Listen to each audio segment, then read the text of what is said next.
everybody, Yankee here. I think most of you out there know that I think the Smith & Wesson 686, 686 plus, 586, those guns are probably as close to perfect as you can come. They're probably the best overall gun on the market. Love them.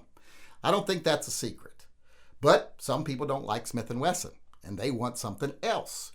Well, there's a new alternative on the market now that I'm actually quite interested in. And some people are probably going to pass on this gun just because of its name, but I don't think you should. I think you should listen to me here for a second. I think there's some reasons why you might want to buy this over Smith & Wesson, even if you like Smith & Wesson.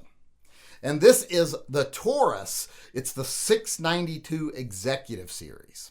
This is a 7-round 357 Magnum gun, much like the 686 Plus. It's very similar in size. It's actually a tiny bit smaller and a tiny bit lighter, but very similar. You're not really going to notice a difference if you hold them separately. So very much like a 686. But you might be thinking to yourself right now, well, why would I ever buy this gun over a 686? Well, for one, it is a little cheaper than some of the higher end 686s. Like if you're looking at performance centers, etc., this gun will be cheaper. But it is more expensive than just a regular 686. In fact, it's got like an MSRP of like $100 more. So now you might really be saying, why would I ever buy a Taurus that's $100 more than a 686? Why wouldn't I just get the 686? Well, I probably would if I didn't have either one, but there are some reasons, like I said, you might want to get the Taurus instead.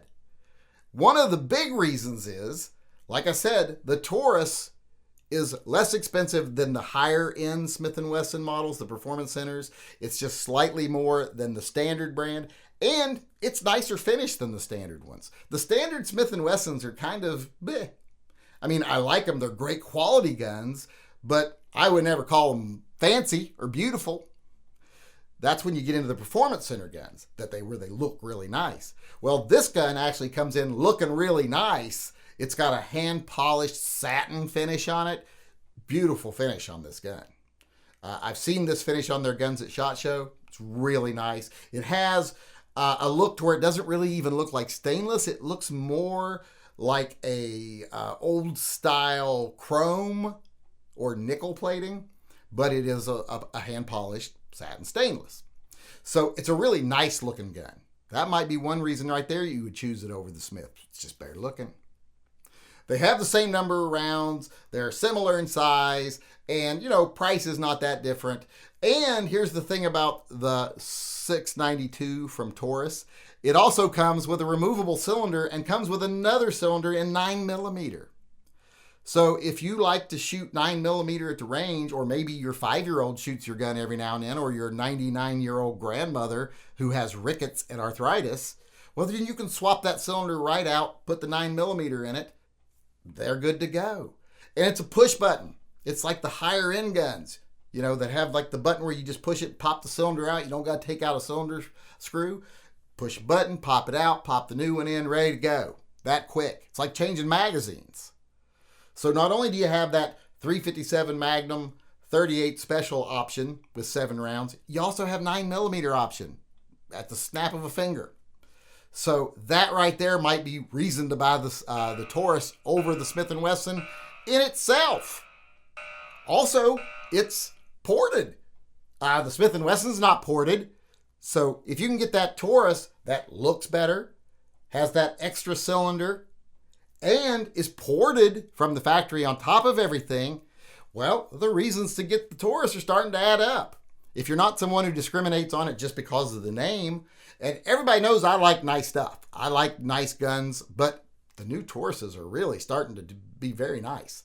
So this gun is definitely something I would buy. So if I would buy it, I would think most revolver people would buy it. So when comparing it to the 686, you got all those things we just talked about. The swappable cylinder, the better finish, the ported barrel.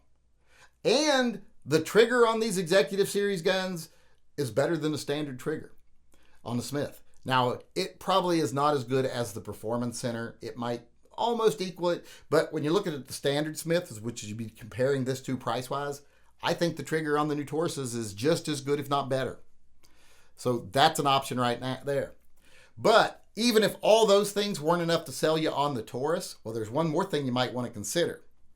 As far as features go on these two guns, we've talked about the porting, we've talked about all the other stuff, the removable cylinder with the push button, the ported barrel. I think I just said that, but you know what I've talked about already. More than I do, because I tend to forget sometimes through these videos. But the one feature that might make you think you'd like the Taurus better over the Smith, if you look at the weak side of the gun, the cylinder open side, there's no hole there. The Smith & Wesson has that ugly lock still. Taurus doesn't do that. I don't even think they put them on their triggers anymore on any of their guns, and they're definitely not on these. So no ugly lock. The only safety it has is transfer bar. So that is awesome in itself right there. So why would you buy the Smith & Wesson in this case? Well, because it's probably the best gun ever made. That would be one good reason why you would buy the Smith & Wesson. But if you're someone that wants those extra features, you want that ported barrel, you want that 9mm cylinder, you want that ease of push button changing out that cylinder there, and you want that nice trigger, that nicer finish, and no lock, well then right there, that's a lot of reasons to buy the Taurus. And like I said, the Taurus, they've really upped their game recently. A lot of the revolver makers are up in their game these days, and I'm glad to see it. It seems like Smith & Wesson is the only one sitting and spinning and sometimes falling down as far as customer service is concerned. They're the ones I'm concerned about most. It's like they spent too long at the top and they've started to stagnate a little bit, and I'm hoping they get the wake-up call that other manufacturers are passing them up. Like I think Colt has passed them now under CZ management, and I think Taurus is catching up. So when you add up all these extra features and the fact that there's no lock for a very similar price, for a very similar sized gun that's purtier, I think the Taurus starts to make more and more sense.